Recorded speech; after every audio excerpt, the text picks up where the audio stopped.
kelas peperiksaan sahaja yang boleh dibuka. Garis panduan ini dah diturunkan sebelum itu lagi, dan dia ada bahagian yang perlu saya share dengan ibu bapa semua. Yang pertama sekali ialah, kalau ibu bapa tengok di situ, ialah tentang surat siaran. Surat siaran, garis panduan pembukaan. Nampak tak? Saya takut tak nampak. Tak apa, nanti kita share dalam grup. Kita share dalam grup WhatsApp. Nanti supaya ibu bapa semua boleh tengok dalam grup. Baik, ini cuma saya nak bagi tahu bahawa setiap apa tindakan yang kita buat di pihak di peringkat sekolah, kita kena ada punca kuasa.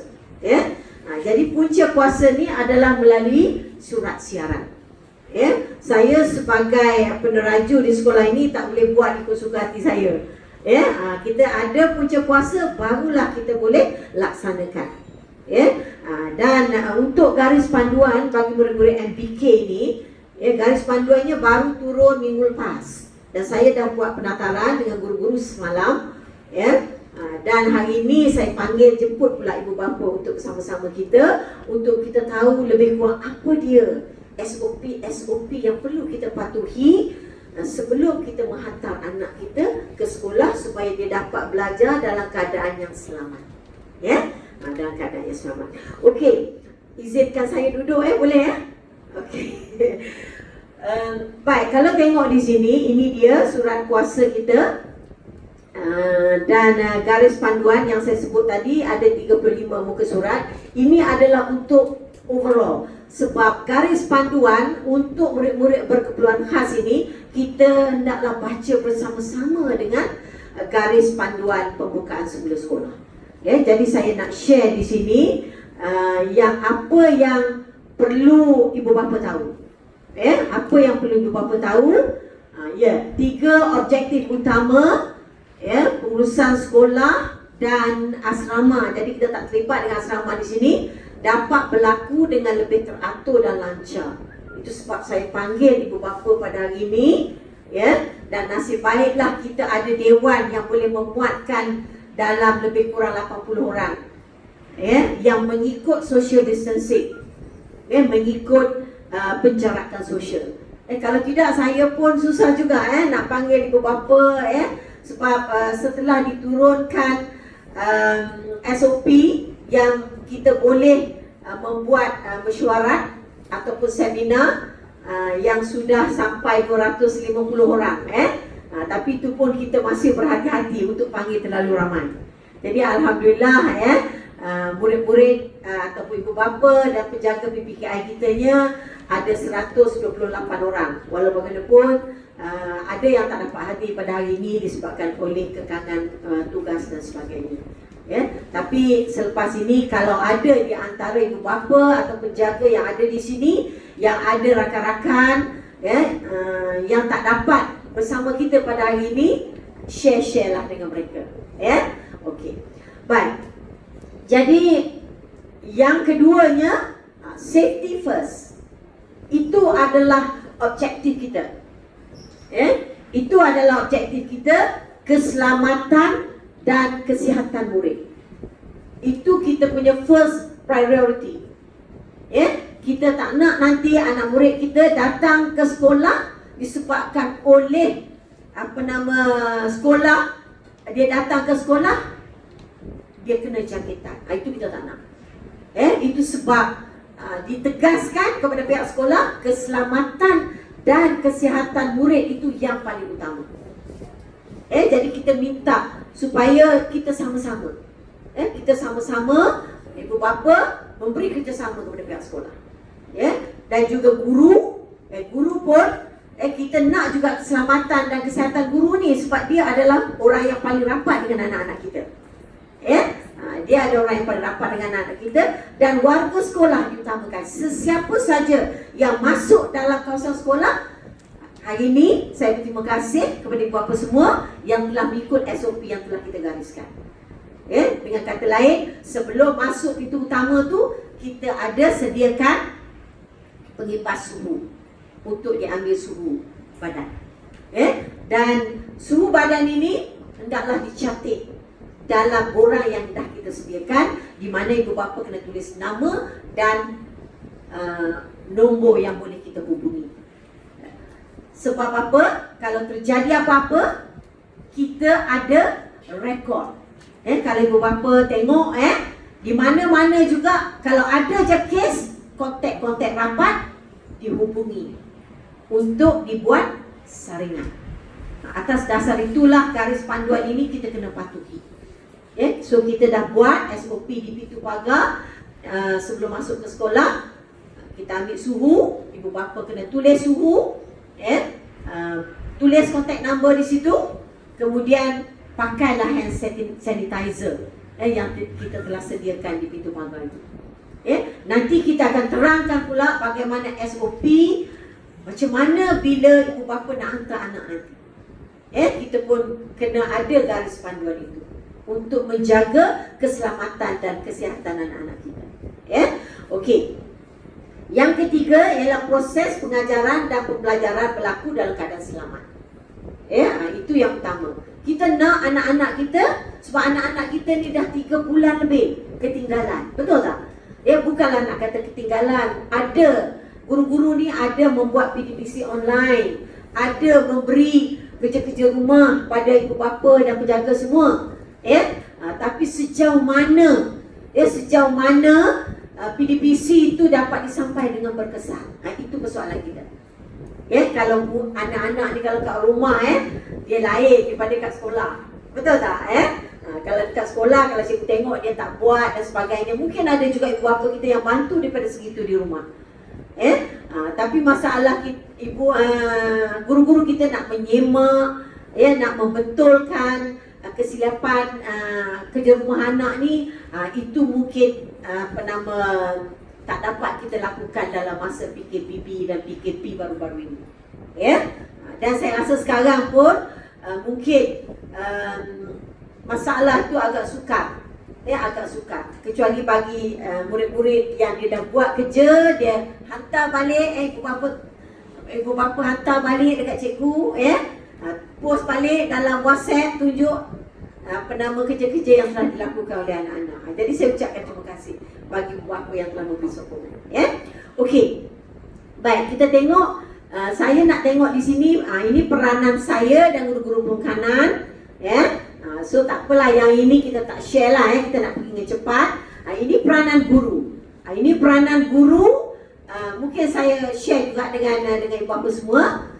Guru tetap akan menyediakan rancangan pelajaran harian yang macam biasa, sebab kita ada surat berkeliling tentang penyediaan rancangan pelajaran harian ini. Kalau cikgu dia tak buat, dia boleh dikenakan tindakan.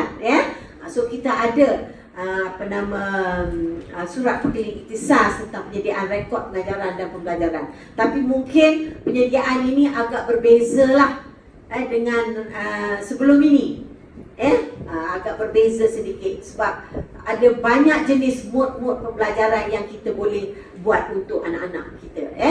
Contohnya bagi anak-anak yang mungkin tidak selamat untuk datang ke sekolah, yang mungkin dia terpaksa belajar di rumah dulu, mungkin cikgu akan menggunakan mod-mod yang saya kata tadi, berbeza, mod online, ataupun mod Google Classroom, dan mungkin cikgu-cikgu kita boleh gunakan WhatsApp untuk menghantar kerja rumah dan sebagainya, ataupun Quizy. Kita sebenarnya banyak mod-mod pembelajaran yang ada.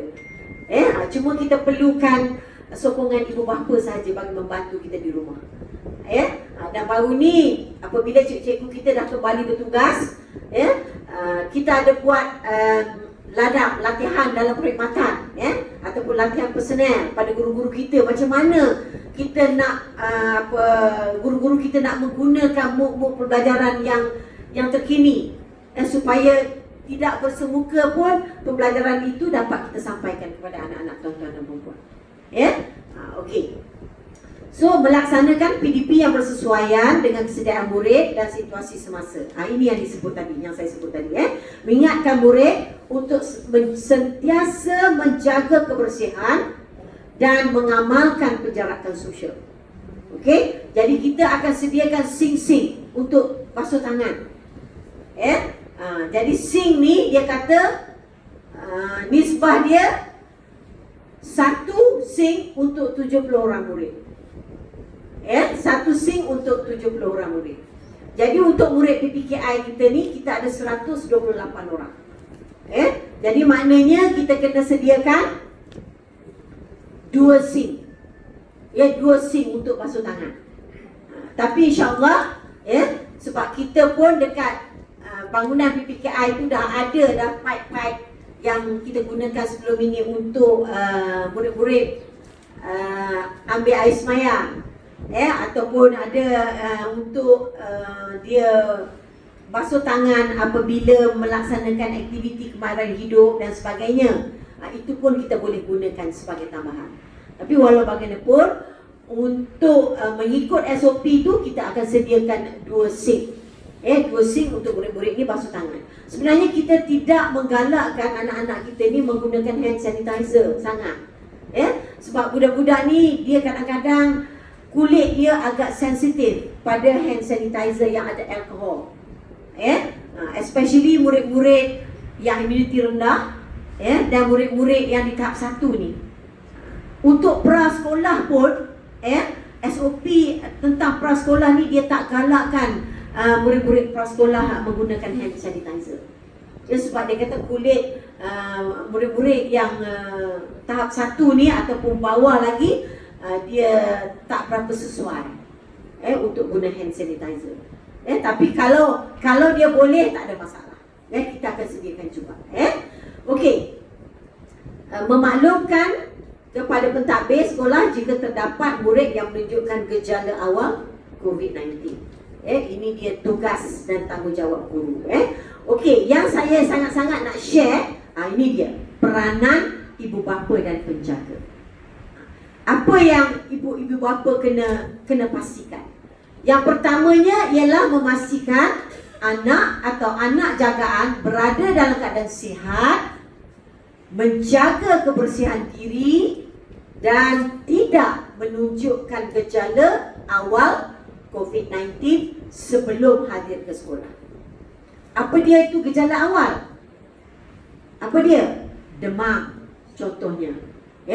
So kalau anak-anak tuan-tuan dan puan-puan dia demam dengan suhu badan dia melebihi 37.5, so tak perlulah hantar dia ke sekolah. Tak perlulah hantar dia ke sekolah. Sebab bila dia sampai kat pintu pagar ni, kalau kita ambil suhu dia 37.5, memang kita tak bagi dia masuk. Kita akan suruh ibu bapa ambil dia, bawa balik. Itu yang pertama. Yang keduanya, kalau anak-anak tu selsema, dia demam selsema, juga kita tak terima dia. Sebab dia akan memudaratkan anak-anak yang lain. Sebab selsema ni dia mudah dijangkiti. Dan sekarang ni kalau tengok COVID-19, salah satu daripada cara penularan dia adalah melalui droplets. Droplets daripada hidung. Droplets daripada hidung dan mulut. Jadi kita bimbang kalau tuan-tuan dan puan-puan hantar juga anak, takut dia menjangkiti anak-anak yang lain. Itu sebab tagline untuk COVID-19 ni, kita jaga kita. Kita jaga kita. Itu lagi. Kemudian kalaulah kita dapati anak kita ni asyik bersin aja, itu pun saya minta lah dengan ibu bapa semua, tak perlulah hantar anak. Kalau anak tak sihat, tak perlu hantar. Biar dia rehat ataupun bagi dia sihat dekat rumah dulu, barulah hantar. Okey. Membantu anak atau anak jagaan belajar mengikut kemampuan ibu bapa dan penjaga. Itu dia satu lagi peranan ibu bapa, especially kalau dia di rumah, yang dia terpaksa belajar di rumah. Akan ada anak tuan-tuan dan puan-puan yang kita nasihatkan supaya tidak hantar lagi ke sekolah buat masa ini sehingga 31 Ogos ini. Disebabkan oleh dia tak boleh nak mengurus diri. Okey. Sebab sekarang ini adalah masalah sentuhan. Masalah sentuhan. Cikgu-cikgu tak boleh nak sentuh anak-anak tuan-tuan dan puan-puan. Dan jarak penjarakan sosialnya adalah 1 meter dari bahu ke bahu. Macam saya duduk dengan guru penekanan saya ni. Dia mestilah sekarang ni SOP dia bahu ke bahu. Kalau belakang pun bahu ke bahu. Mestilah jarak 1 meter. Kalau sebelum ini meja ke meja. Semasa SOP meja ke meja baru ni, kita hampir-hampir dah nak kena buat 2 sesi. Hampir-hampir dah nak kena buat 2 sesi. Dan bagi MBK ni, kita terpaksa buat penggiliran. Mana ada hari yang anak datang ke sekolah dan ada hari yang dia kena belajar dekat rumah. Tapi Alhamdulillah, bila Menteri Kanan Pendidikan mengumumkan pembukaan sekolah untuk sekolah rendah tahun 5 dan tahun 6 dan juga untuk murid-murid MBK tahun 1 hingga tahun 6, SOP dia dah makin longgar berdasarkan nasihat Kementerian Kesihatan, Ketua Pengarah Kementerian Kesihatan. Jadi SOP dia sekarang ini ialah person to person. Bila person to person, ukuran dia adalah bahu ke bahu. Jadi bila kita susun semula kelas mengikut penjarakan sosial bahu ke bahu, jadi kita dah boleh belajar dengan jumlah murid seperti biasa. Mengikut keluasan bilik darjah anak-anak tuan-tuan dan puan-puan. Kalau bilik darjah tu besar yang boleh memuatkan 7 ataupun 9 orang, kalau social distancing dia lepas, kita boleh muatkan. Itu SOP yang kita terima. Okey? So nanti ini yang sebenarnya saya nak jelaskan kat ibu bapa. Takut nanti ibu bapa kata tengok masuk dalam kelas anak-anak, tengok kenapa cikgu susun begitu rapat. Sebenarnya social distancing kita dah dari bahu ke bahu. Jadi kita dah buat simulasi. Saya minta cikgu ni susun balik semula. Pada mulanya cikgu, tuan-tuan dan puan-puan semua, pada mulanya kita hanya susun meja yang sedia ada kekal, tapi kerusi tinggal 4 saja. Kan? Tinggal 4 saja. Sebab apa? Kalau kita susun 7 atau 8 atau 9, social distancing dia tak lepas. Tapi bila Menteri Kanan Keselamatan Datuk Seri Ismail Sabri mengumumkan tentang penjarakan sosial dari person to person, Alhamdulillah, semua murid kita dah dapat belajar seperti biasa. Seperti biasa. Dan kita tak perlu buat 2 sesi dan kita tak perlu buat penggiliran. Jelas ibu bapa semua Okey, dan yang ketiganya, saya amat-amat berharap agar ibu bapa semua dapat memberi motivasi kepada anak-anak untuk terus belajar.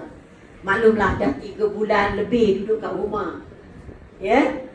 Anak-anak ni ada yang mungkin yang anxious nak datang, lama tak datang sekolah, tapi mungkin ada yang dah jadi malas dah. Sebab apa? Dah lama duduk kat rumah, dah sonok duduk, hari-hari mak ayah ada, tiba-tiba ni nak kena datang sekolah. Jadi saya harap bagi anak-anak yang rasa yang tak nak datang sekolah tu tapi dia layak untuk datang, berilah motivasi kepada dia. Berilah motivasi kepada mereka. Okey, saya rasa untuk penataran itu saja yang kita nak share dalam dan sekarang saya nak pergi fokusnya kepada garis panduan untuk pengurusan murid berkeperluan khas. Okey, yang ini khas untuk kelas PPKI. Khas untuk kelas PPKI. Okey. Nampak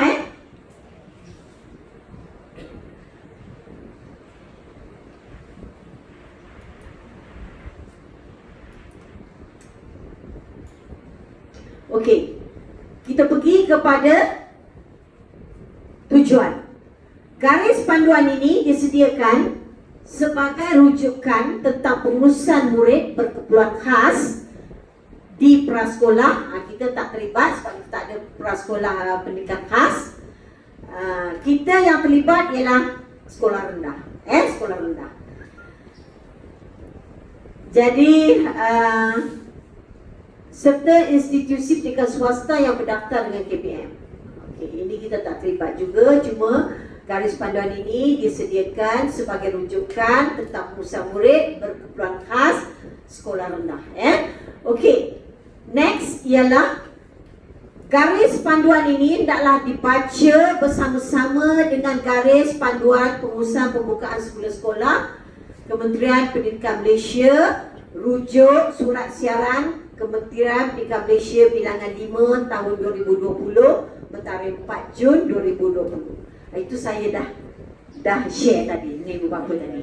Ini dia maksud dia yang 1.2.1 ni, ya. Okey.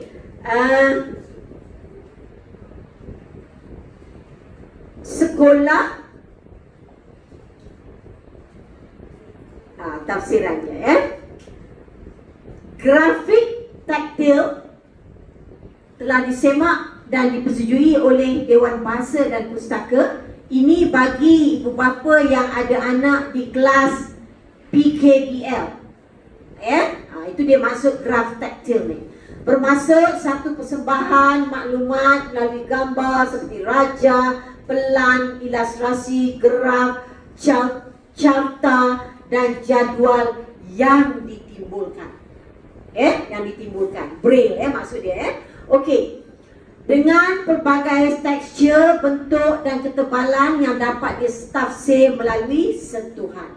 Ini bagi murid-murid PKBL. Ada ke parent PKBL sini? Boleh angkat tangan? Ada tak? Ada, ya? Okey, alright, terima kasih. Bisa.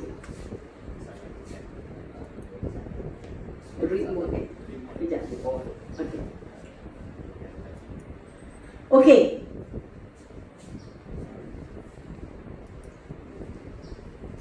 Okey, nampak kat belakang nampak Okey.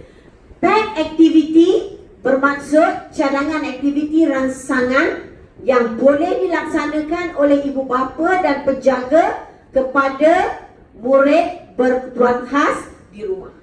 Ini adalah bagi murid-murid yang apabila tuan-tuan dan puan-puan hantar borang nanti, kita akan tengok sama ada anak tuan-tuan dan puan-puan layak hadir ke sekolah ataupun tidak.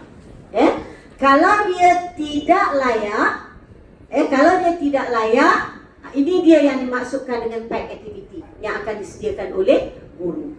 Dan minta supaya ibu bapa bantu anak-anak dekat rumah untuk membuat pack activity ini. Kurang upaya penglihatan yang PKBL ni, kategori B1, yang bermaksud buta di kedua-dua belah mata yang penglihatannya kurang daripada 3/60 atau medan penglihatan kurang daripada 10 darjah dari fixation. Yang ini bagi murid-murid BL yang pakai tongkat putih. Yang pakai tingkat putih itu kita kategorikan sebagai B1. Okey, ini semua tafsiran yang perlu kita tahu sebelum kita go on, supaya kita lebih jelas nanti. Okey, next. Sebelum sesi persekolahan bermula. Sebelum sesi persekolahan bermula. Okey, apa dia tindakan kita? Pengisytiharan kesihatan. Ibu bapa atau penjaga perlu membuat pengisytiharan kesihatan murid berkeperluan khas melalui borang yang seperti kita edarkan. Okey? Semua ibu bapa dah dapat kan? Dah isi Okey, nanti kena hantar sebelum balik. Sebelum balik.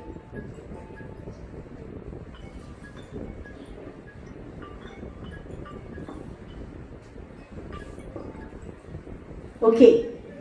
Maklumat yang dikemukakan dalam borang tersebut merupakan indikator bagi menentukan tahap kesihatan murid berkeperluan khas dan keupayaan penjagaan kesihatan kediri oleh murid berkeperluan khas.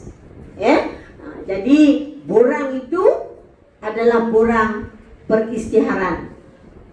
Borang perisytiharan kesihatan murid. Okey. Pengisytiharan kesihatan murid berkeperluan khas perlu dikemukakan kepada pihak sekolah sekurang-kurangnya 3 hari sebelum sesi persekolahan bermula. Okey? Itu sebab kita panggil hari ini. Kita tak nak nanti kita tak patuh garis panduan yang telah diturunkan kepada kita. Sebab kalau kata kita buka sekolah hari Rabu, hari Rabu, paling lewat pun maknanya besok borang ini perlu dikembalikan. Tapi bagi yang datang hari ini, itu sebab kita panggil, kita jemput ibu bapa datang ke sekolah, mudah, isi dan terus hantar. Cuma yang tak hadir hari ini, nak tak nak, besok adalah last day. Kalau dia tak hantar borang ini, memang kita tak terima anak-anak untuk datang belajar. Sebab kita tidak tahu tahap kesihatan dia berada di tahap mana. Okey? Okey. Jadi ibu bapa yang tak datang hari ini, kalau ada di antara tuan-tuan dan puan yang kenal, boleh share dengan dia orang, tolong bagi tahu. Dan saya juga akan minta supaya guru-guru kelas, anak-anak tuan-tuan dan puan untuk masuk dalam WhatsApp group agar borang itu last date untuk hantar adalah besok. Sebab bila kita buka sekolah, tarikh kita buka sekolah adalah pada hari Rabu. Jadi kalau hari Rabu dia tak cukuplah 3 hari kalau dia tak hantar besok. Sebab dia Sabtu Ahad dia tak kira. Dia tak kira. Kita kira hari yang bersekolah, hari bekerja. Okey? Alright. Berdasarkan perisytiharan kesihatan berkenaan, pentadbir sekolah, saya dan guru-guru penukanan perlu memutuskan sama ada anak tuan-tuan dan puan boleh hadir ke sekolah atau sebaliknya. Okey? Baik. Jadi di sini nanti tuan-tuan dan puan boleh tengok di borang tu, dia ada A, B, C dan D.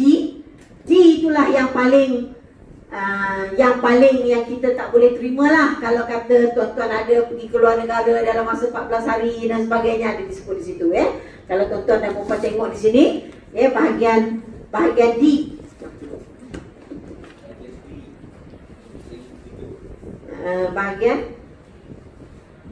Bahagian C. Nanti kita go on with korang satu-satu. Okey, tak apa. Sekarang ni kita teruskan yang ni dulu. Okey.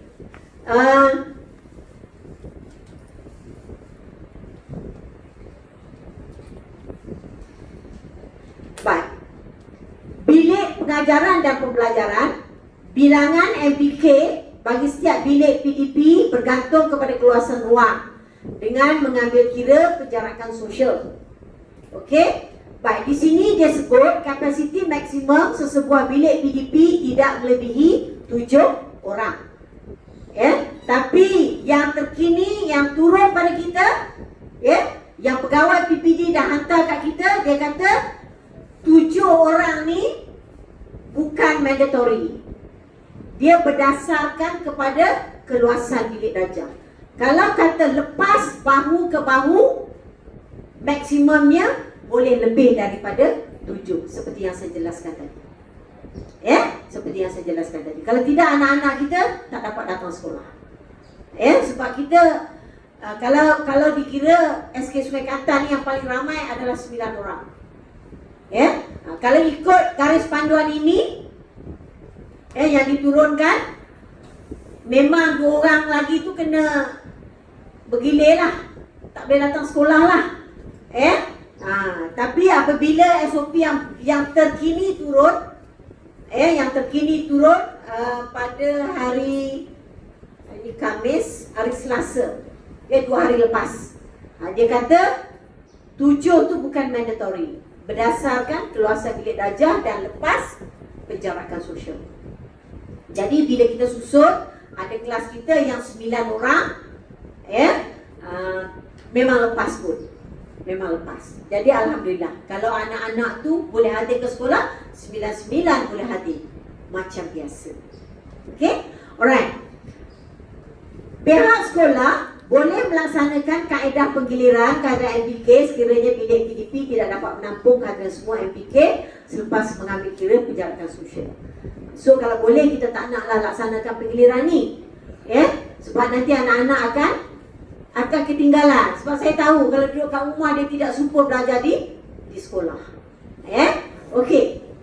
Perabot dan peralatan termasuk peralatan khas yang tidak digunakan perlu disimpan atau diketepikan untuk mengurangkan sentuhan. Ini kita dah buat. Cikgu dah daripada mula cikgu diarahkan untuk datang bertugas, kita dah buat penyusunan mengikut SOP ni.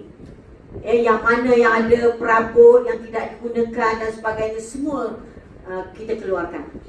Kecuali bagi kelas BL, dia ada peralatan-peralatan, contohnya macam CCTV, macam mesin braille. Itu of course kita tak boleh lah nak keluarkan, sebab ini adalah keperluan bagi anak-anak kita untuk belajar. Yang lain tu semua kita diarahkan untuk keluarkan, sebab dia takut anak-anak kita ni sentuh. Sentuh. Dan sanitasi akan dibuat setiap hari sebelum anak tuan-tuan sampai dan apabila dia pulang, di tempat-tempat yang selalu disentuh oleh anak-anak tuan-tuan dan puan-puan. Terutamanya meja dia, kerusi dia. So bagi kelas-kelas yang ada pembantu pengurusan murid, kerja-kerja ini akan dibuat oleh pembantu pengurusan murid dan mereka diarahkan datang dengan lebih awal. Nanti kita share sama-sama. Okey, persediaan sebelum MBK ke sekolah. Ni dia. Pihak sekolah perlu mengatur jadual bekerja pembantu pengurusan murid bagi memastikan semua PPM, iaitu pembantu pengurusan murid, datang lebih awal untuk mengurus ketibaan murid berkeperluan khas. Dan waktu ketibaan MBK adalah secara berperingkat. Yang ini bila kita tanya pegawai di PPD, dia macam tak berapa setujulah. Dia kata kalau datang berperingkat tu, takut anak-anak kita nanti ketinggalan untuk pemula belajar.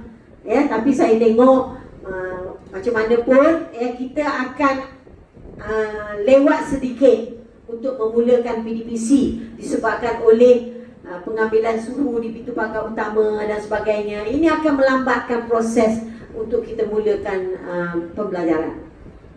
Jadi saya haraplah supaya ibu bapa datang hantarlah anak lebih awal.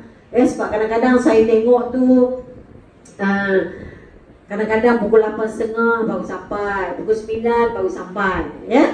Saya faham masalah tuan-tuan dan puan-puan. Sebab anak-anak berkeperluan khas ni biasalah, saya faham tu.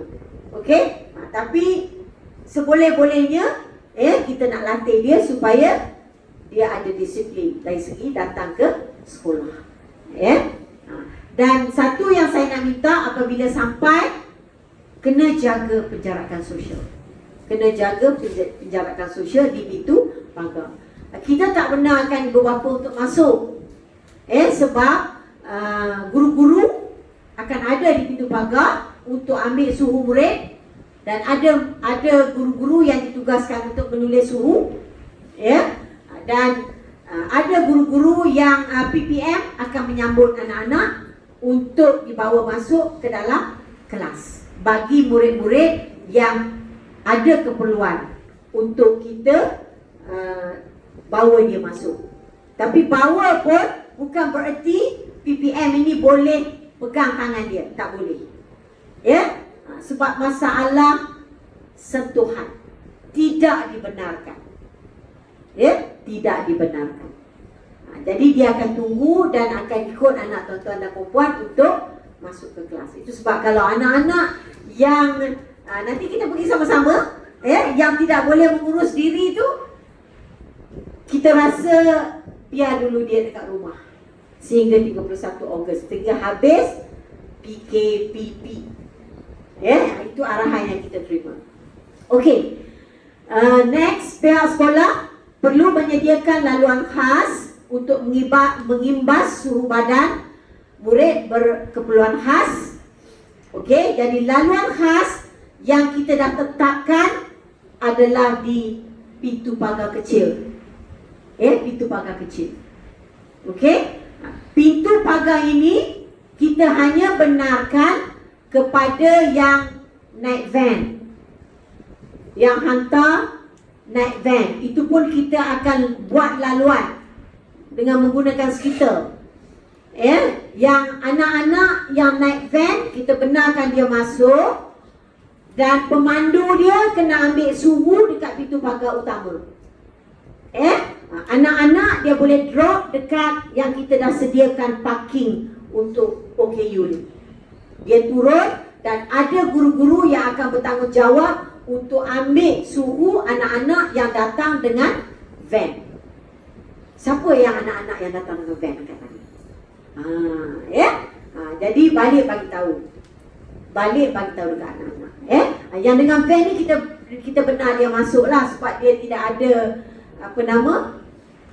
dia tidak ada parents yang akan menghantar dia, kan? Jadi kita bagi speciality sikit lah, jadi dia boleh masuk. Itu pun kita akan panggil driver bus ataupun van tersebut, driver van tersebut untuk kita bagi tahu apa yang dia perlu buat sebelum dia masuk dalam kawasan sekolah. Okey. Drop off point bagi MBK yang dihantar dengan menaiki kenderaan ke dalam kawasan sekolah. Jadi sekarang kita memang tak benar kan untuk masuk ke dalam kawasan sekolah. Sebab kalau nak masuk pun ibu bapa tengoklah, dalam kawasan sekolah kita ni amat sempit, memang tak dapat masuk pun. Dan sikit lagi bila 22 hari bulan Julai ni, apabila semua murid dah datang bersekolah, kita juga akan buat laluan. Contohnya tahun 5, 6 pagar di belakang sana. Kalau ada anak-anak parent yang ada anak-anak di tahun 5, tahun 6, jadi kita hanya benarkan murid-murid tahun 5, tahun 6, tahun 4 untuk menggunakan pintu pagar kedua, pintu pagar dekat prasekolah tu. Sebab kita terpaksa buat penjarakan sosial tu. Sebab tuan-tuan dan puan-puan pun tahu kan, Kementerian Kesihatan kata elakkan 3S. Sesak, jadi kita tak nak sesak. Apa lagi? Sesak, sembang dekat, dan sentuh. Itu sebab kita tak dibenarkan untuk menyentuh anak tuan-tuan dan puan. Nanti kalau ada gejala dan sebagainya, nanti tuan-tuan dan puan salahkan kita pula. Itu sebab tidak ada sentuhan.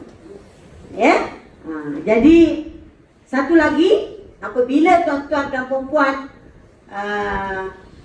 hantar anak, terus pergi. Dan bila waktu balik, jangan biarkan anak-anak tunggu terlalu lama. Sebab saya tengok kadang-kadang ada anak-anak yang terpaksa menunggu ibu bapa terlalu lama.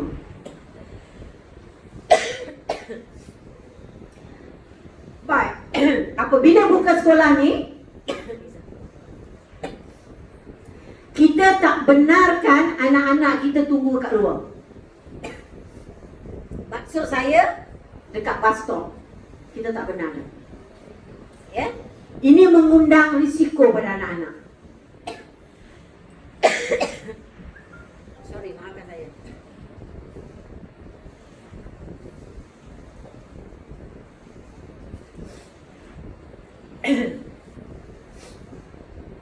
Bercakap ni dah berapa hari dah, hari-hari bercakap, hari-hari bercakap.